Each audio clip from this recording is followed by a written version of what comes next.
Oi pessoal, tudo bem? Espero que vocês estejam muito bem.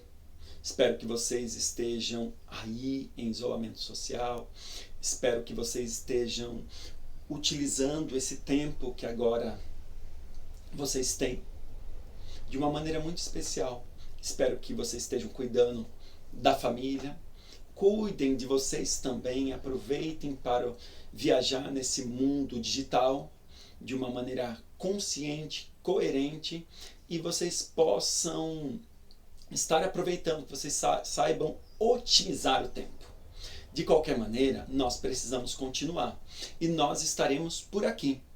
E para continuar as questões relacionadas à apostila, eu escolhi um módulo bem legal para vocês, inclusive muitos dos debates deles nós já conversamos em alguns momentos em sala de aula, mas esse módulo ele traz para a gente a questão necessária de cidadania e conflitos. E aí, quando nós falamos da questão de cidadania, eu estou falando que é a condição de um cidadão, mas é a condição de um cidadão quando ele tem participação política, ele tem plenitude política. E aí, quando eu falo dessa plenitude política, aí a gente vai se questionar, porque a gente vai se perguntar sim, será que todas as pessoas que estão na sociedade, será realmente que elas têm uma participação política? Será que todas elas necessariamente têm uma voz ativa? Será que necessariamente elas participam de mediações de conflitos? Será que elas têm a sua voz ouvida? Como é que se dá esse processo? A segunda parte do módulo vai falar justamente dessa questão. Talvez dessa contradição que exista nessa definição. Contradição na maneira de se viver. Porque se a cidadania fosse dada em plenitude, essa contradição ela não existiria. Então eu digo para vocês que o segundo momento vai falar nessa questão de confrontos. Só que os confrontos, necessariamente, se a gente fizer um gerenciamento sobre eles, de maneira que as pessoas possam ser ouvidas, as pessoas possam ser respeitadas, esses confrontos têm de ter uma dinâmica que o resultado final dela acaba sendo positivo. É uma mola propulsora para a gente resolver uma série de questões. Pois é, esse módulo vai falar de cidadania e vai falar de conflitos. Mas eu não tenho como deixar de falar para vocês sobre coisas que são básicas quando eu falo nessa questão ocidental e eu venho de falar de cidadania. Por quê? Porque simplesmente como herança para a sociedade ocidental, eu tenho uma série de coisas que vem o quê? Lá do processo iluminista. Sim, e para quando eu falo de processo iluminista, eu vou pensar basicamente ali na França e eu vou pensar na independência dos Estados Unidos. Pois é, mas colocando ali no processo iluminista ali na França, a gente tem lá em 1789 a Revolução Francesa e nós temos ali alguns ideais e eles são liberdade, igualdade e fraternidade. Ou seja, está acontecendo uma luta para que as pessoas possam efetivar esses ideais. Enfim, a Revolução Francesa vai passar. Nesse momento, nós não vamos falar sobre toda a continuidade, como é que se dá. Até mesmo porque ela começa de uma maneira e ela termina de uma outra. Mas verdade seja dita, e eu acredito que você já parou para pensar nessa questão, que se nós formos ao território francês nos dias de hoje, nós vamos perceber, obviamente, que liberdade, igualdade e fraternidade são lemas que eram da Revolução Francesa, lá em 1789, final do século XVIII, mas que, na verdade, é uma luta presente até os dias de hoje. Ou seja, parece que nós, enquanto vivermos, teremos que buscar efetivarmos o quê? Um processo de cidadania. E para buscarmos esse processo de cidadania, em algum momento parece que vai ter um confronto. E como eu já disse, haver o confronto de todo não é ruim, porque se esses confrontos eles forem geridos da maneira correta, seja ali na vida privada ou nesse caso, que aí a gente vai falar sobre o território brasileiro, for gerido na esfera pública, governamental, de uma maneira a prestar atenção nos seus cidadãos, nos direitos que eles têm, podem ser uma coisa a ser mediada e pode alavancar o país, sim. Isso, então, agora, tudo vai depender da maneira que nós vamos gerir essas questões. Pois é, se hoje, em 2020, em pleno século XXI, nós temos aí alguns conflitos, e existem mesmo, muitos deles nós estamos inseridos, nós precisamos lembrar aí de raízes, né? Então, para isso, eu vou voltar com vocês em algo que vocês conhecem. Então, nós nos lembramos que lá no final do século XV, nós temos as grandes navegações. Sim, aquele processo de grandes navegações, aonde os países, principalmente os ibéricos, Portugal e Espanha, eles vão se apossar. Eles vão ter o processo de descobrimento da América. Mas aí nós vamos ficar no caso brasileiro, especificamente. Então nós temos Portugal, que é um país ibérico. Ele terá como uma das suas colônias, e a principal colônia aqui na América, vai ser quem? O nosso Brasil. Acontece que, se vocês pensarem, se vocês voltarem, vocês vão lembrar que uma das maneiras que Portugal usa para dominar, para tomar conta desse território aqui, são as capitanias hereditárias. Sim, e lá dentro das capitanias hereditárias, nós temos um processo, nós temos as famosas sesmarias. E aí, quando nós pensamos em conflitos, e aí a própria apostila vai mostrar para vocês a temática, nós temos então, desde a época colonial, uma concentração da terra. E hoje nós temos aí movimentos como Sem Terras, e eles estão fazendo o quê? Eles estão necessariamente pedindo o direito de usufruir a terra. Mas para usufruir a terra, nós precisamos lembrar vocês que existe algo que precisa ser realizado. Claro, de uma maneira coerente, de uma maneira consciente, com fiscalização, com leis, com profissionais, com políticos sérios, com todas essas questões, para que nós possamos fazer o que nós chamamos do quê? De reforma agrária. E reforma agrária nada mais é do que uma melhor divisão dessas terras. Que terras? Terras improdutivas.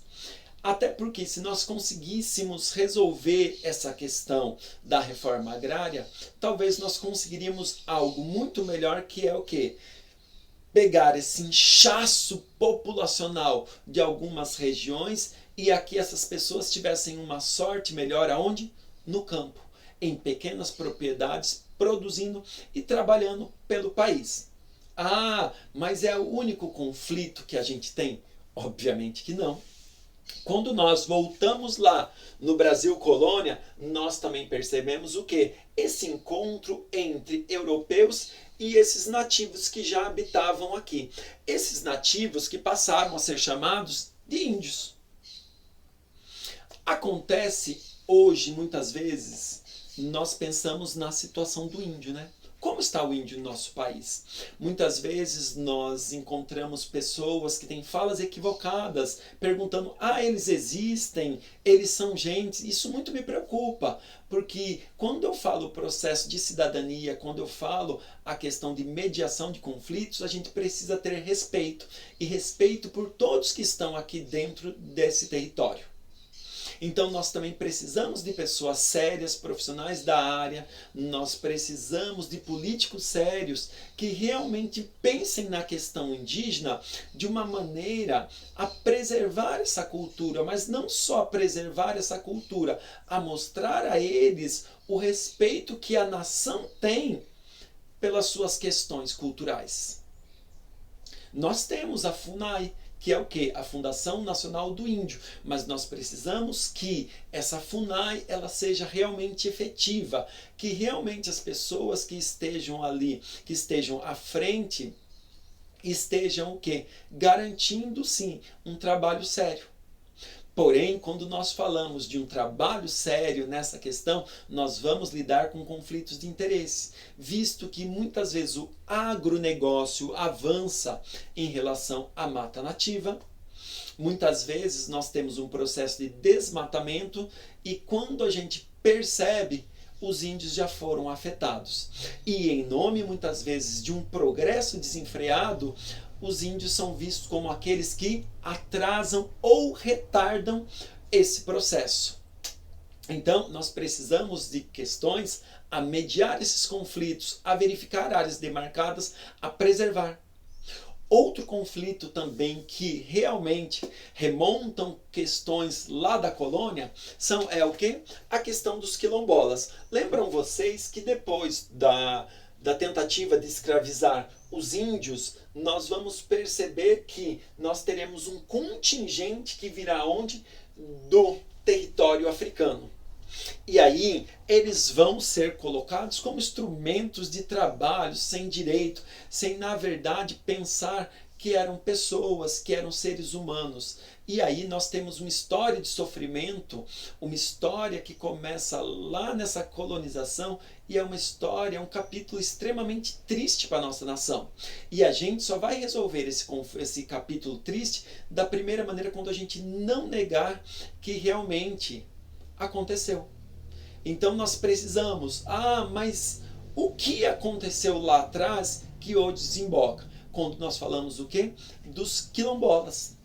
Lembram vocês que uma das maneiras, das muitas maneiras de resistência, eram o quê? Os quilombos. Quilombos eram o quê? Os locais onde os escravos fugidos se refugiavam. A partir dessa questão dos quilombos, nós temos hoje os quilombolas. E nós precisamos também mediar um conflito que está relacionado ao quê? A proteção dessas áreas, que essas áreas sejam garantidas, que os direitos estejam sendo garantidos para que essas pessoas. Agora, será que só garantir o direito à terra para índios, só garantir o direito à terra para os descendentes dos africanos, dos afrodescendentes, para essa questão quilombola? Será que só isso? O que mais nós precisamos fazer para tornar o quê? As pessoas que estão nessa nação, que eles sejam realmente cidadãos? Será realmente que a gente consegue? Será realmente que a gente pode mudar esse traço? Será realmente? Quais são as políticas? E aí a gente se pergunta, né? Será que dá para a gente produzir? Será que dá para a gente ter o extrativismo? Será que dá para a gente, muitas vezes,